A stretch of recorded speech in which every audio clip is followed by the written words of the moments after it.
Le prieuré de Sion serait une société secrète agissant dans l'ombre, prétendument puissante, dont la mission est la protection d'un trésor ancien et sacré. Un trésor qui, d'après les propres dires de l'organisation, mettrait le Vatican et la chrétienté à genoux s'il était un jour révélé. L'existence de cette organisation a été révélée dans le roman à succès de Dan Brown, le Da Vinci Code. Nombreux sont convaincus de son existence. Le prieuré de Sion est bien réel et existe toujours. Je connais les noms de 9 de ses membres actuels. Et je pense qu'il y en a beaucoup d'autres. Elle est composée de peu de personnes, mais c'est une façade pour d'autres organisations. C'est une société qui a ses secrets. Des rituels secrets ayant une base ésotérique remontant à plus de 15 siècles probablement. Qui sont les membres de cette société? Et si elle existe, quel est son objectif? Notre objectif principal a toujours été de superviser l'évolution de l'homme. Rien d'autre. Le prieuré prétend que sa création date d'il y a plus de 1000 ans. La création de cette société remonterait à l'époque des croisades. Elle serait dirigée par ce qu'on appelle les grands maîtres. Et De Vinci et Isaac Newton l'auraient été. L'organisation prétend également protéger un trésor sacré. Ce trésor est soit le corps de Jésus, soit celui de Marie-Madeleine, soit des documents, des preuves écrites, des évangiles qui prouveraient que la réalité historique est différente de celle contée dans la Bible. Nous avons même rencontré un homme qui se dit membre de cette organisation. Le prieuré de Sion est un groupe, un cercle, c'est le mot exact, non structuré, donc qui travaille, dont l'objet est de travailler sur une recherche spirituelle, occulte même.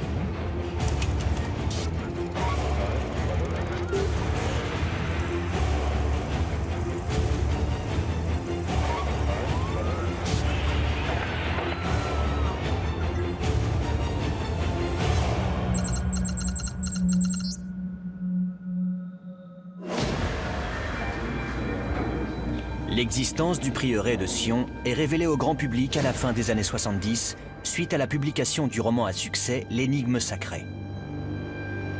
Ce roman suscita la controverse, car il prétendait que Jésus ne serait pas mort sur la croix, qu'il se serait marié et aurait même fondé une famille avec Marie-Madeleine. D'après les auteurs, leurs descendants formeraient une dynastie sacrée qui s'est perpétuée jusqu'à nos jours, une dynastie dont l'Église souhaite absolument dissimuler l'existence. Le bouquin révèle également qu'une société secrète nommée le prieuré de Sion aurait juré protection à la dynastie. Mais quelle est la part de vérité derrière ces affirmations? Sont-elles le fruit d'une supercherie? Et si tel est le cas, qui est derrière et pourquoi? En 1982, Michael Baigent, Richard Lee et Henry Lincoln publient un livre intitulé L'énigme sacrée. Ils ont basé leurs recherches sur un livre français précédemment publié, consacré à une organisation secrète appelée le prieuré de Sion.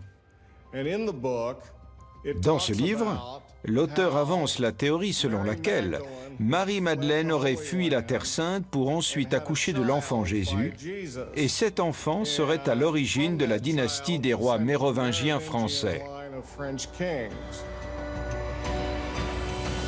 L'objectif du prieuré de Sion, une des principales raisons de son existence, c'est la protection des secrets.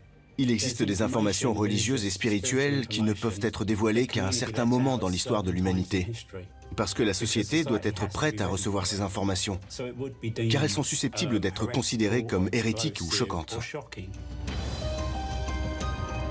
D'après le bouquin L'énigme sacrée, un des secrets conservés par le prieuré de Sion serait la preuve indiscutable du mariage entre Jésus et Marie-Madeleine. Une preuve qui menacerait les dogmes religieux et mettrait à mal plus de 1000 ans de croyances chrétiennes. Il est possible que Marie-Madeleine ait été enceinte de l'enfant du Christ. Nombreux sont ceux qui se demandent si Jésus a été marié et si ce détail n'aurait pas été volontairement omis dans la Bible. parce qu'à l'époque, il était tout de même très inhabituel pour un homme juif de 30 ans de ne pas être marié. Marie-Madeleine se trouvait au pied de la croix. Elle était avec les apôtres. C'est à elle que Jésus s'est présenté lors de la résurrection.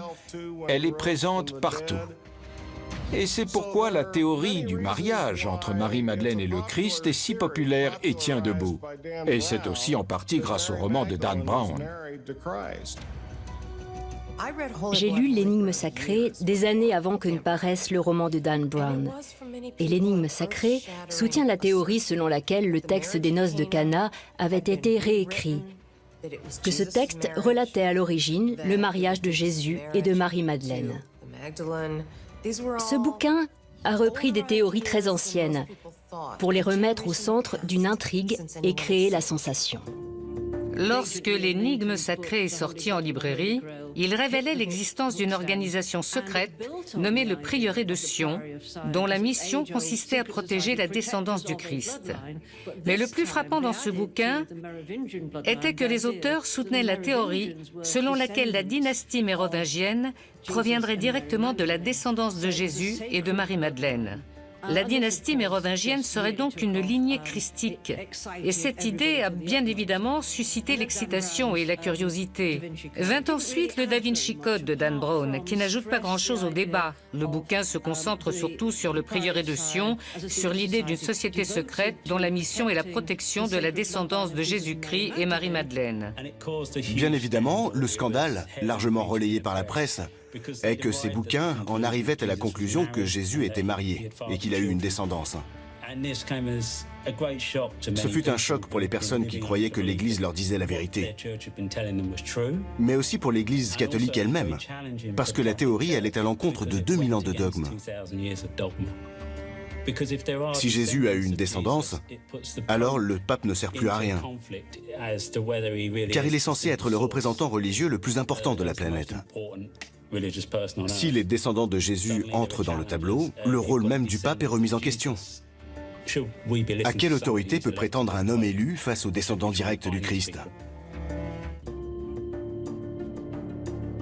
L'énigme sacrée a connu un succès planétaire, et le prieuré de Sion est alors devenu une organisation au sinistre dessein aux yeux du public, qui a commencé à se demander ce qu'on lui cachait d'autre. Quels autres faits ont été cachés pendant des siècles? Qui fait partie de cette organisation? Que contrôle-t-elle réellement, et est-ce qu'elle contrôle nos gouvernements?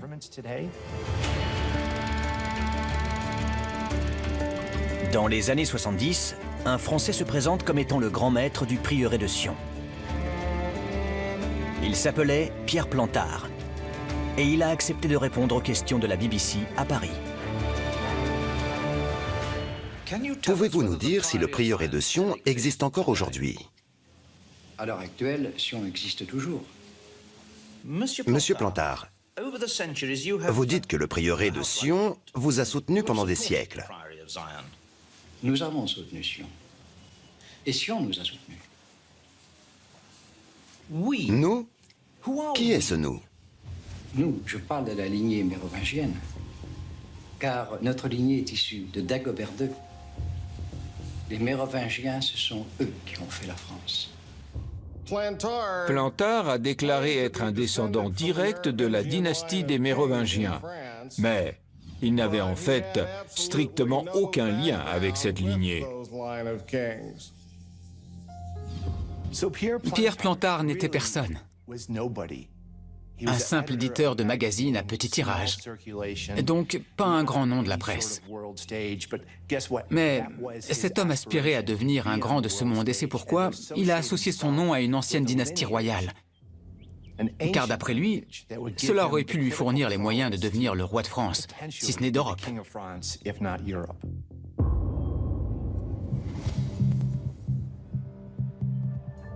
L'historien et auteur Andrew Goff a passé une grande partie de sa vie à enquêter sur le prieuré de Sion. Il a récemment découvert l'endroit où s'est déroulée l'interview filmée de Plantard.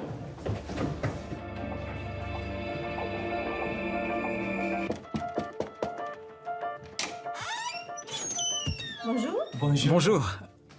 Ravi de vous rencontrer. Merci de nous accueillir. C'est fantastique. C'est donc ici que l'interview s'est déroulée.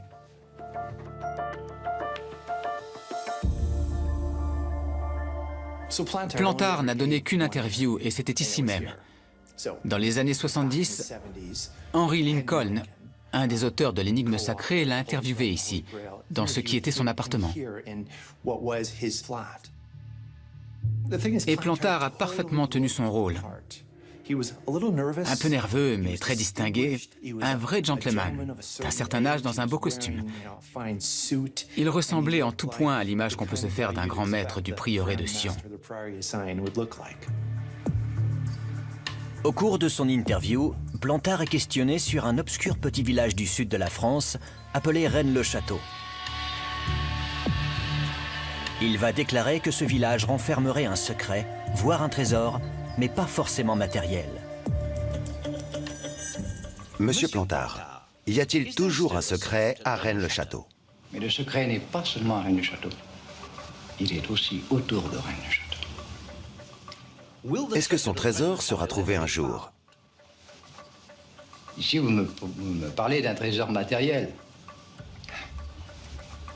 Ne parlons pas de trésor matériel.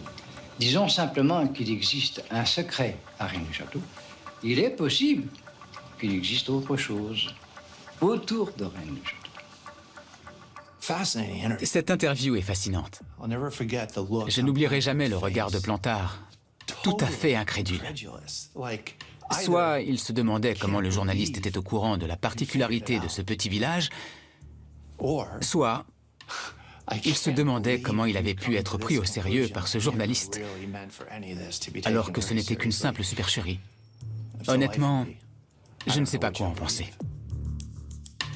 Lorsque le journaliste insiste pour que Plantard lui révèle le secret gardé par le prieuré de Sion, ce dernier devient moins loquace. Je ne peux pas vous répondre à ce sujet. Le visionnage de cette interview est riche d'enseignements. Il est intéressant d'observer le comportement de Plantard. Il devient de plus en plus nerveux. Il parle du prieuré de Sion et ça ne semble pas l'embêter plus que ça. Mais quand le journaliste aborde le sujet des mystérieux secrets de Rennes-le-Château et qu'il lui demande de les lui révéler, la réponse de Plantard est particulière. Il répond que le secret ne se trouve pas à Rennes-le-Château, mais autour du village.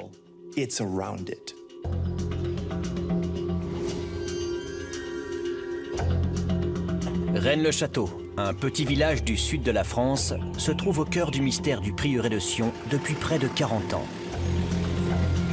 On dit que vers la fin du 19e siècle, l'abbé du village serait devenu extrêmement riche du jour au lendemain après avoir découvert un fantastique trésor. Mais ce trésor était-il simplement composé de pièces d'or ou était-ce quelque chose de plus grande importance ? Rennes-le-Château est un petit village de montagne qui présente des faits historiques assez uniques. Un abbé nommé Saunière officiait dans l'église du village. Et vers 1890, il entreprit de grandes rénovations dans son église. Et tout le monde s'est demandé d'où venait l'argent. Et la rumeur selon laquelle il aurait découvert un trésor enterré à l'intérieur même de l'église a commencé à circuler. Les questions à propos de l'abbé de Rennes-le-Château sont au nombre de 3. D'où lui est venu cet argent? Qu'a-t-il trouvé exactement? Et pourquoi a-t-il rénové l'église de cette manière? Parce que la décoration de l'église n'est pas commune.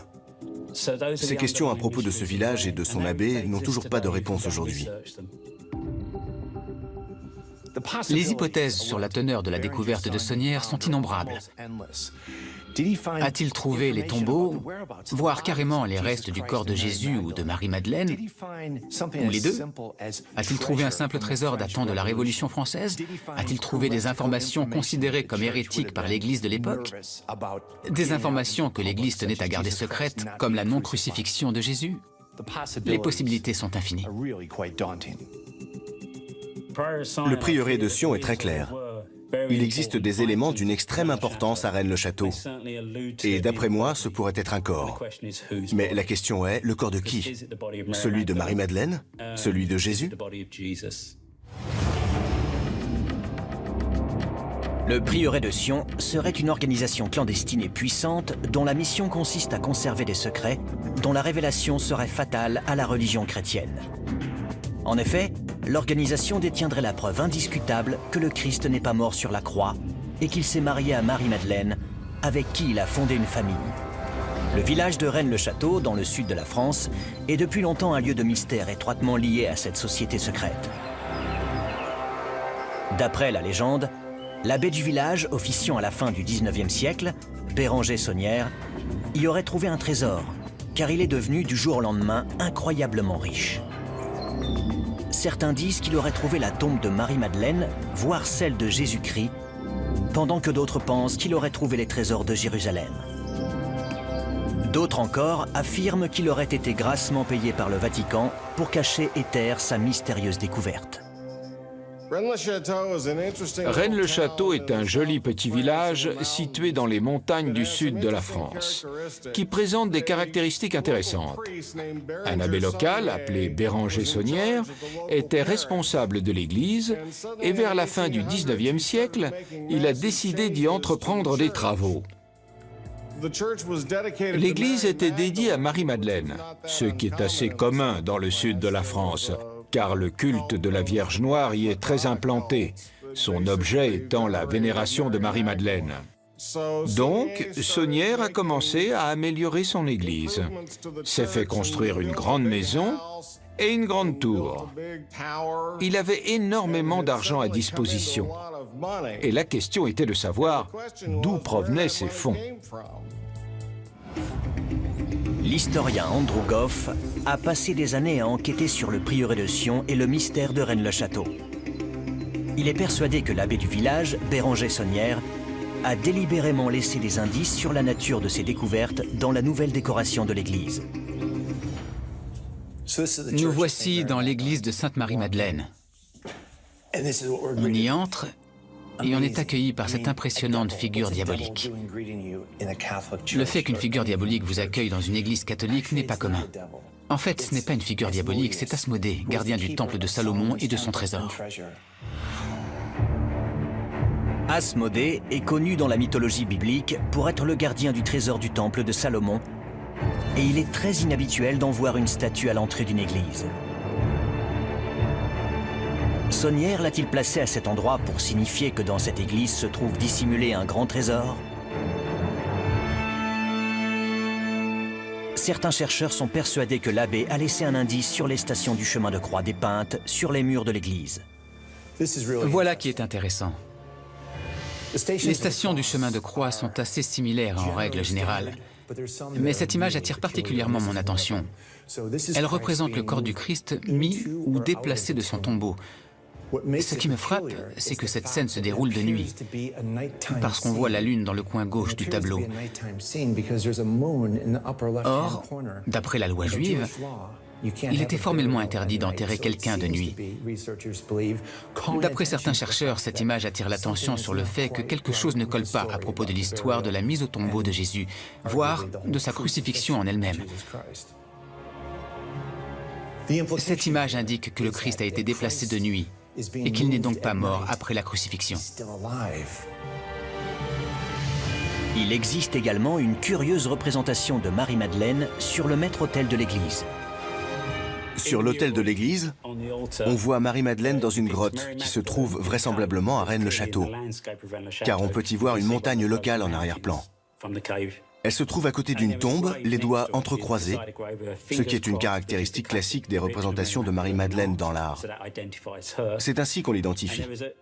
Elle se trouve donc à côté d'une tombe et face à une croix de bois, et deux rameaux s'extraient de cette croix. D'après certains chercheurs, cette décoration indique que la tombe de Jésus se trouve dans le voisinage de Rennes-le-Château et qu'il y a eu deux descendants à leur mariage. Ces deux rameaux représenteraient la descendance directe de Jésus et Marie-Madeleine. C'est la pièce la plus intéressante que Saunière a fait construire. On y voit Marie-Madeleine dans une grotte et tout le symbolisme attendu y est représenté. Regardez ces doigts. Ils sont entrecroisés. Nous sommes donc certains que c'est Marie-Madeleine. Et si l'on regarde sur le côté gauche de la représentation, on peut clairement voir Rennes-le-Château. C'est mon interprétation.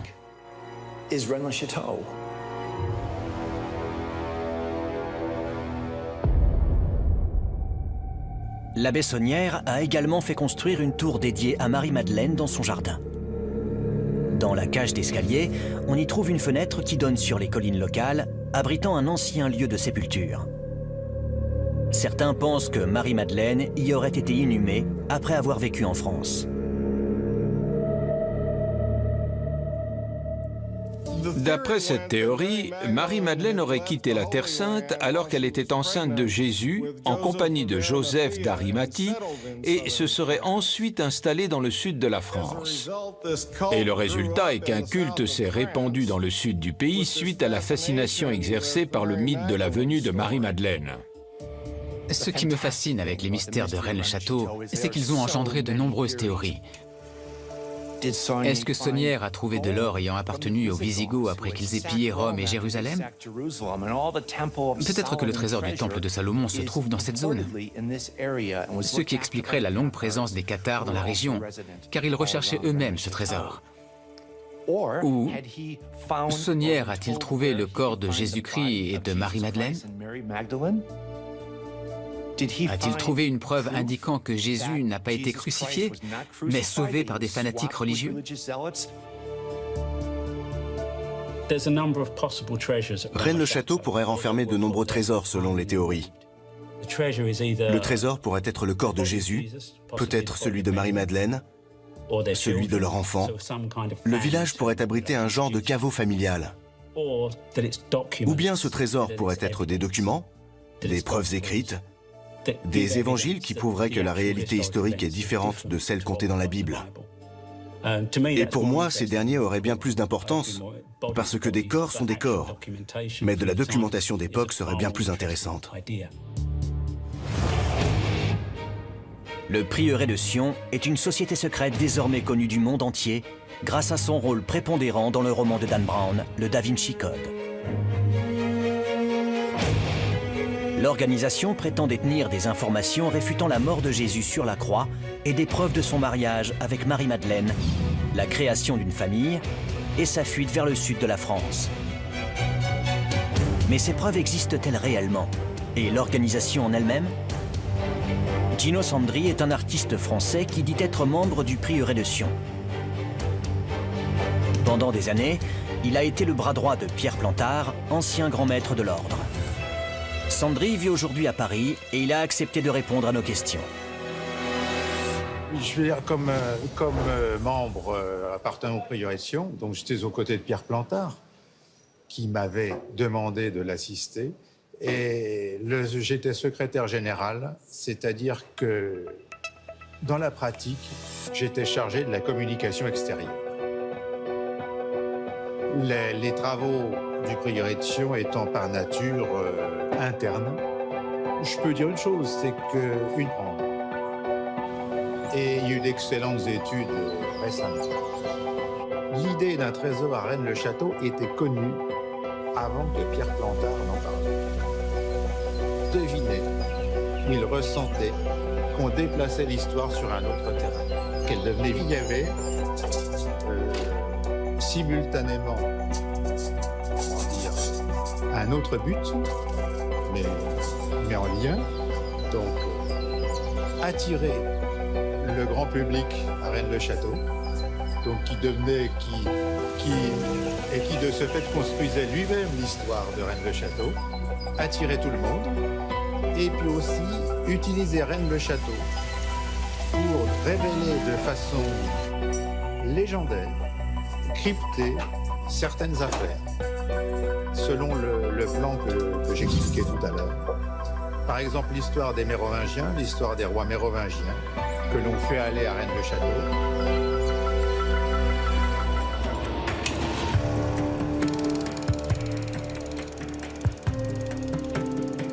Le mystère entourant le prieuré de Sion s'est encore plus épaissi à la suite de la découverte des dossiers secrets à la Bibliothèque nationale de Paris en 1964. Ces dossiers divulguent non seulement l'histoire de l'organisation, mais également une liste de ses grands maîtres.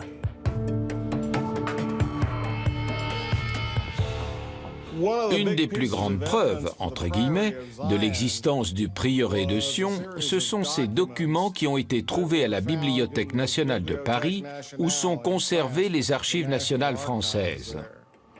Dans ces dossiers figure la liste des grands maîtres de l'organisation remontant à l'époque des Templiers.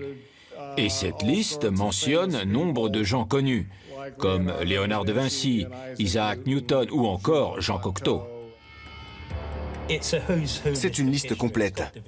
Il y a De Vinci, des figures importantes, des artistes, des peintres qui ont traversé les époques. Cette liste nous indique que les premiers chefs du prieuré de Sion étaient des Templiers. Et dans ces dossiers figure également l'arbre généalogique de Jésus. Ce qui m'intrigue dans ces dossiers, c'est que certaines des personnes mentionnées ne pouvaient être grands maîtres du prieuré de Sion pour la simple et bonne raison que le prieuré de Sion n'existait pas avant 1956. Mais ce ne sont pas des noms quelconques, ce sont des noms de personnalités connues, certes, mais dont le point commun est d'avoir été intéressés par l'ésotérisme, et pour la plupart, cet intérêt n'était pas vraiment connu du grand public, ni même des historiens de l'époque. Isaac Newton s'intéressait à l'alchimie. De Vinci était féru d'ésotérisme, et cela nous ne le savons que depuis très récemment.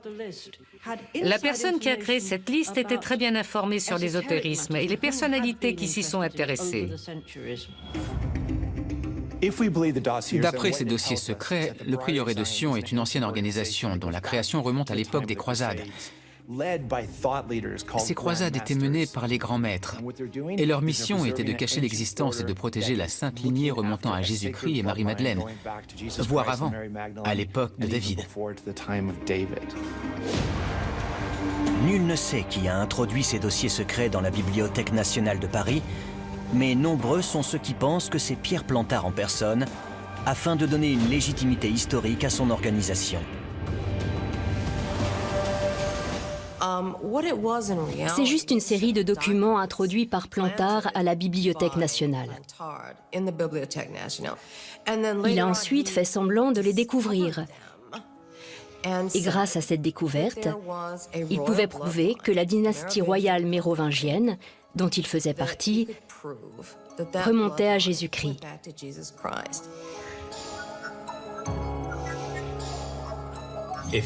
S'il prouvait que le Christ n'était pas mort sur la croix, par exemple, cela aurait pu avoir un impact sans précédent, surtout si cette information a été révélée au mauvais moment et aux mauvaises personnes. Le prieuré de Sion se manifeste donc à intervalles irréguliers. Il lâche des informations, puis ensuite ils redeviennent une cellule dormante, pendant des siècles parfois. Et ces informations sont transmises de père en fils, au sein de l'aristocratie, au sein des sociétés secrètes, à travers des rituels. Ces informations sont codées et gardées secrètes jusqu'à ce que l'humanité soit prête à les comprendre et les accepter. Le Britannique Nicholas Haywood prétend être un de ces passeurs d'informations. Il dit être un des porte-parole actuels du prieuré de Sion, mais de manière officieuse. D'après ses dires, l'organisation est bien réelle et toujours très active de nos jours. Nous représentons un courant invisible qui détient en sa possession des connaissances vitales, vitales à l'homme, car elles concernent son évolution et son passé. Plusieurs civilisations se sont succédées sur notre planète, beaucoup plus que ce que les gens pensent. Et notre objectif a toujours été de superviser l'évolution de l'homme, rien d'autre. Bien évidemment, nous étudions des sujets ésotériques et mystiques, et ça ne peut être autrement, car les origines de l'homme sont mystiques.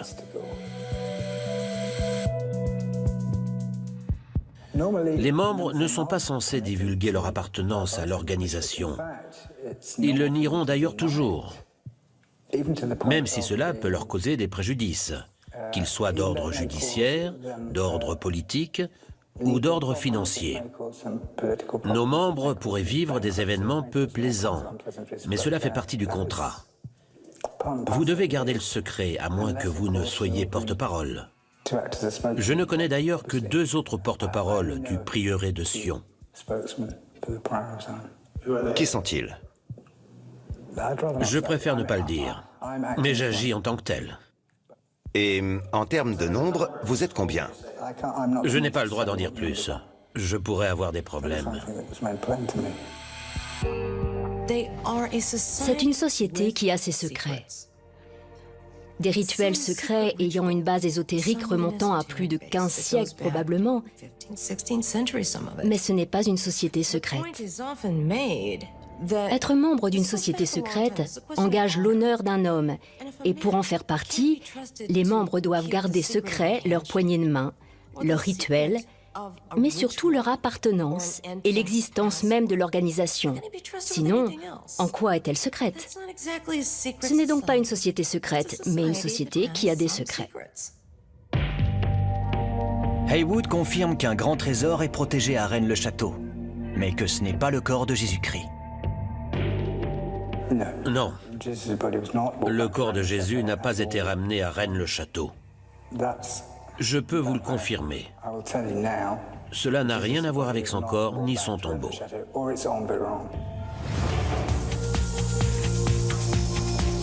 Le prieuré de Sion est une énigme de l'histoire moderne.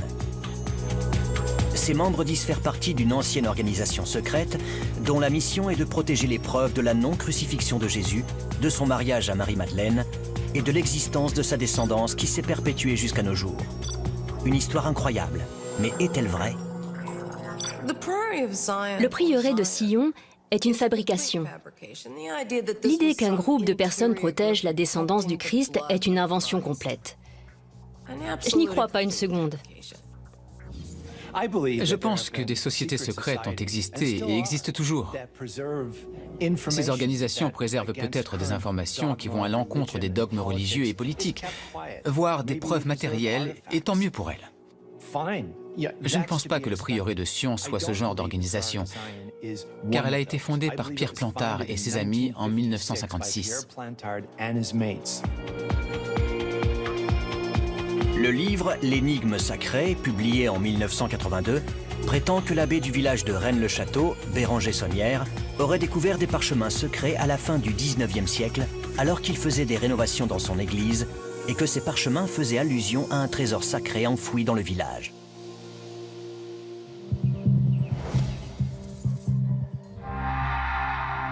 D'après l'auteur Jean-Luc Chomeil, un aristocrate français nommé Philippe de Chérizet, ainsi que Pierre Plantard, serait à l'origine de ces parchemins, et le prieuré de Sion ne serait qu'un canular très élaboré. Chomeil prétend d'ailleurs détenir des documents qui le prouveraient.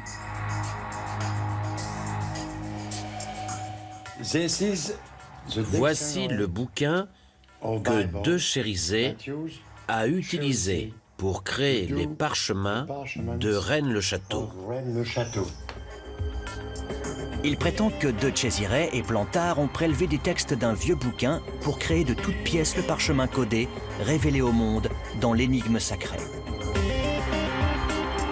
Ils ont ensuite ajouté certains mots-clés au texte, dont Sion, pour lui faire dire ce qu'il désirait. C'est l'origine de toute l'histoire. S'il n'y a pas de parchemin, il n'y a pas d'histoire. C'est clair. D'après Chomeil, Pierre Plantard lui aurait demandé de ne surtout pas révéler la supercherie qu'il était sur le point de mettre en place. Il m'a donné ces informations et m'a dit de ne surtout pas les publier à l'époque. Il m'a demandé de ne les publier que 20 ans après sa mort. Plantard disait descendre de la dynastie royale mérovingienne. Il était donc le mieux placé pour prétendre au trône de France. C'est quelque chose qu'il souhaitait désespérément. Et il a utilisé les dossiers retrouvés à la Bibliothèque nationale pour tenter d'atteindre son but. Plantard et ses collègues ont construit le mystère de Rennes-le-Château de toutes pièces pour donner du poids à cette histoire de rois mérovingiens et de leur descendance christique. C'était très ingénieux et brillant comme stratagème. L'idée de falsifier une descendance pour devenir roi aurait pu fonctionner il y a de cela 500 ans, au Moyen-Âge. Mais ça n'allait pas marcher au XXe siècle. C'était impossible. Je trouve incroyable que ces gens n'aient pas été moqués par Paris, par la France entière, après une telle mascarade. Après enquête approfondie, les trois figures principales derrière le prieuré de Sion ont un passé trouble. À quel point peut-on les prendre au sérieux? En effet, Philippe de Chérizet était un comédien et aristocrate sans le sou. Gérard de Sède, un auteur sans succès. Et Pierre Plantard, un escroc notoire. D'après moi, Plantard, de Chérizet et de Sède devraient être applaudis pour leur audace. Le canular a remarquablement bien fonctionné, bien plus que ce qu'ils auraient imaginé eux-mêmes, je pense. Ils ont essayé d'écrire l'histoire, enfin, de la réécrire, afin d'obtenir le pouvoir de décider de qui devait accéder au trône de France. Plantard était un escroc notoire, à la réputation sulfureuse. Il avait un long passif derrière lui. Il était connu pour avoir monté des organisations et prétendu ensuite que des milliers de personnes en faisaient partie, alors qu'il n'y en avait que 2. Le prieuré de Sion a vu le jour dans les années 50 en tant qu'association caritative, dont la mission était d'aider les personnes dans le besoin. On est bien loin de la dynastie des rois mérovingiens, du corps du Christ ou de quelque autre fantaisie du même acabit.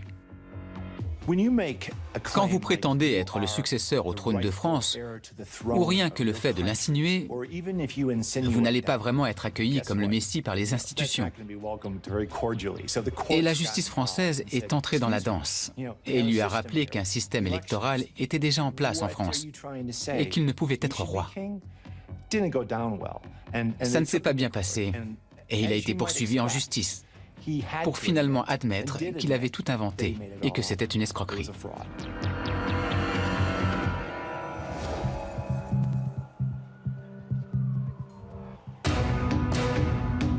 Bien que la supercherie ait été reconnue, certains détails laissent encore planer le doute. En 1963, l'artiste et ancien grand maître de l'organisation, Jean Cocteau, peint une mystérieuse fresque murale dans une église londonienne. On peut y voir des indices corroborant les déclarations du prieuré de Sion. Jésus ne serait pas mort sur la croix. Lynn Picknett nous décrit cette fresque. Ce n'est pas une représentation biblique comme on a l'habitude d'en voir. Déjà, on doit imaginer que Jésus se fait crucifier, car il n'y en a aucune preuve. Il n'est pas représenté sur la fresque, on voit seulement les jambes d'un homme, rien de plus.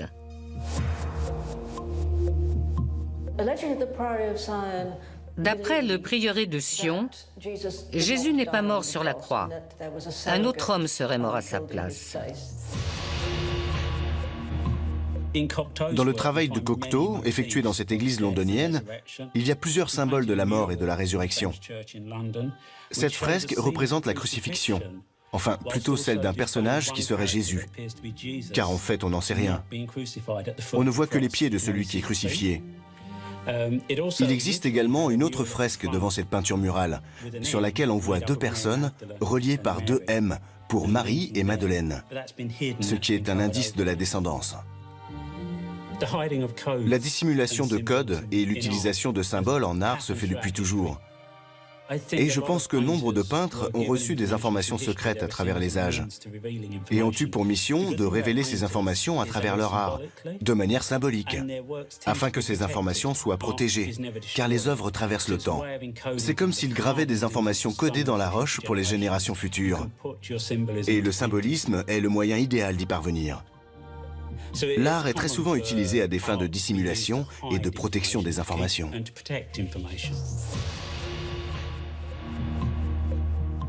Et ici, nous avons cet intéressant personnage qui semble éprouver du remords et de la colère. Regardez son œil. Il a la forme d'un poisson, comme ceux des autres protagonistes. Mais celui-ci est le plus marqué, et il faut savoir que le poisson est un des symboles de la chrétienté. Peut-être que sur cette peinture, nous voyons Jésus lui-même en train de regarder une personne être crucifiée à sa place. S'il y a un message à retirer de ce tableau, c'est que Jésus n'est pas mort sur la croix, donc il n'est pas le Rédempteur et il n'a rien de spécial.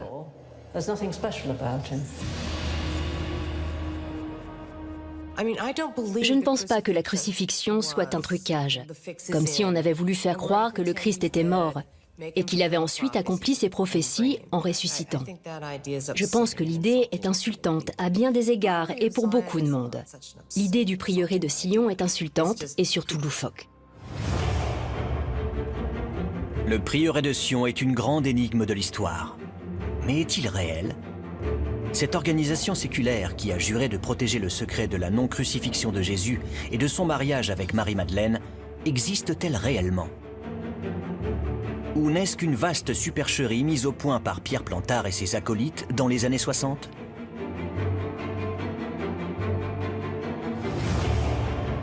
Le roman Da Vinci Code, ainsi que le film qui en a été tiré, a attiré les projecteurs sur le prieuré de Sion et la théorie de la dynastie christique pour fasciner des millions de personnes à travers le monde. Certains s'accordent même à dire que le prieuré se trouve derrière le film, afin d'attaquer indirectement les fausses doctrines prodiguées depuis des siècles par le Vatican. La plupart des historiens sont formels. Aucune preuve ne permet d'établir réellement l'existence des hypothèses défendues par le prieuré de Sion. Les adeptes de la théorie du complot, eux, continuent d'enquêter. Mais la théorie selon laquelle les récits sur la vie de Jésus pourraient avoir été modifiés à travers les siècles devient de plus en plus admise. L'idée qu'une figure plus humaine que divine soit à l'origine du christianisme est progressivement acceptée.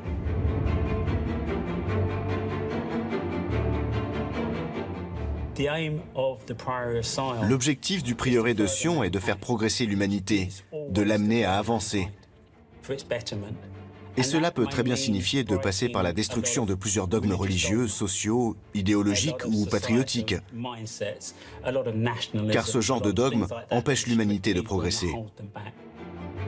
Rares sont les opportunités dans l'histoire permettant la révélation d'une information d'aussi haute importance.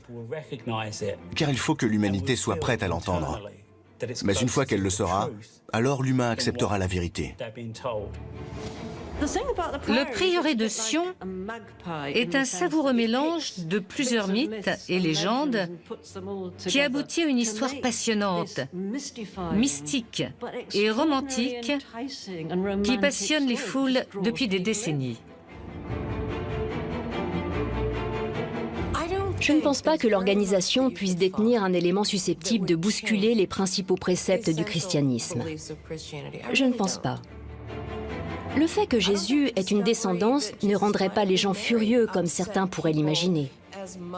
Je ne pense pas que cela changerait la foi des gens. La foi chrétienne va bien au-delà de ce simple détail. Je ne pense pas que le prieuré de Sion soit réel, bien que de nombreuses personnes prétendent en faire partie. Je ne pense pas que l'organisation en soi existe. Trop de preuves décrivent Plantard comme un mythomane et un escroc. Ces descriptifs se suffisent à eux-mêmes. Pas la peine de chercher plus loin, d'après moi. Nous ne savons pas avec certitude si le prieuré de Sion existe ou non. Ils se montrent de temps à autre, lèvent le voile pendant une semaine ou deux, nous sortent une petite phrase choc, puis retournent dans l'ombre. J'aimerais beaucoup avoir des preuves plus flagrantes de leur existence, une sorte de validation. Tout ce qui touche au prieuré de Sion me fait penser à un kaléidoscope. Les images bougent et bougent encore. On a l'impression qu'elles se fixent. En fait, non. Et lorsqu'on regarde encore, on voit les choses clairement. Puis d'autres fragments apparaissent de nouveau. Aucun indice ne vient prouver de manière claire et définitive l'existence du prieuré de Sion. Cette organisation existe depuis bien longtemps, mais elle a été connue sous différents noms. C'est pourquoi il est difficile d'en retracer l'histoire, et facile pour les sceptiques de dire qu'elle n'existe pas. C'est un autre moyen de protéger les informations à travers l'histoire. Elles circulent par un courant invisible, passent par différents groupes, et à certains moments, ces informations sont assemblées et révélées, petit à petit. Il est possible que les secrets gardés par le prieuré de Sion soient la réalité. Que Jésus se serait marié à Marie-Madeleine, qu'il ait fui en sa compagnie vers la France afin d'éviter de plus amples problèmes avec les autorités de Jérusalem. Il est également possible que le couple ait été enterré à Rennes-le-Château et que les preuves de ces événements soient restées secrètes à travers les siècles. Et c'est en cela que réside le plus brillant tour du prieuré de Sion, de fusionner histoire et théorie du complot, de manière à ce que des éléments de vérité se trouvent disséminés dans l'ensemble, afin que chaque personne croie en sa propre version des faits. Ajoutez à cela le succès populaire qu'ont connu l'énigme sacrée et le Da Vinci Code. Le prieuré de Sion s'est invité dans des milliers de foyers à travers la planète, et une légende urbaine moderne venait de voir le jour.